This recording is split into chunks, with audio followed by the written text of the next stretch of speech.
एक पेड़ तुलसी ना लगवनी अपना हाथ से, देहिया के गुमान से ना हो। एक पेड़ तुलसी ना लगवनी अपना हाथ से, देहिया के गुमान से ना।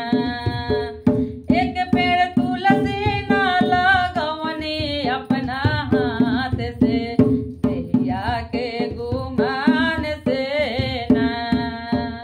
ना हम सास के सेवा कैनी, ना हम ससुर सेवा कैनी, ना हम सास के सेवा कैनी, ना हम ससुर सेवा कैनी, ना हम पति सेवा कैनी अपना हाथ से, देहिया के गुमान से ना।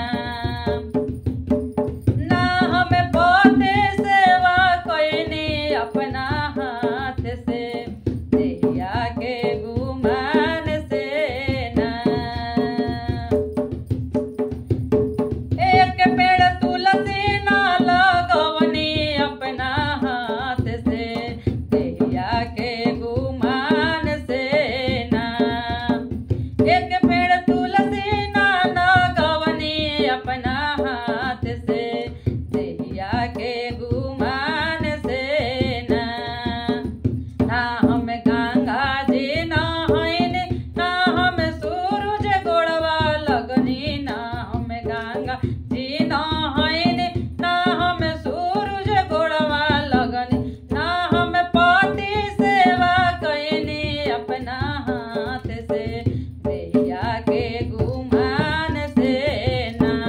ना हम पति सेवा कैनी अपना हाथ से, देहिया के गुमान से ना।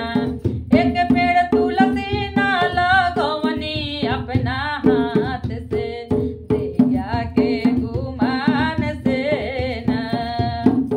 एक पेड़ तुलसी ना लगवनी अपना हाथ से, देहिया के गुमान से ना। ना हम अन्हरा के रहिया बतवनी, ना हम भूखला के जेवनी, ना हम अन्हरा के रहिया बतवनी, ना हम भूखला के जेवनी, ना हम भगिना के हो जेवनी अपना हाथ से, देहिया के गुमान से ना।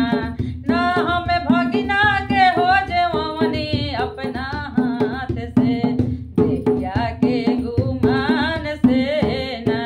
ना हम भगिना के हो जेवनी अपना हाथ से, देहिया के गुमान से ना। प्रेम से बोले तुलसी महारानी की जय, जगत जननी तुलसी मैया की जय।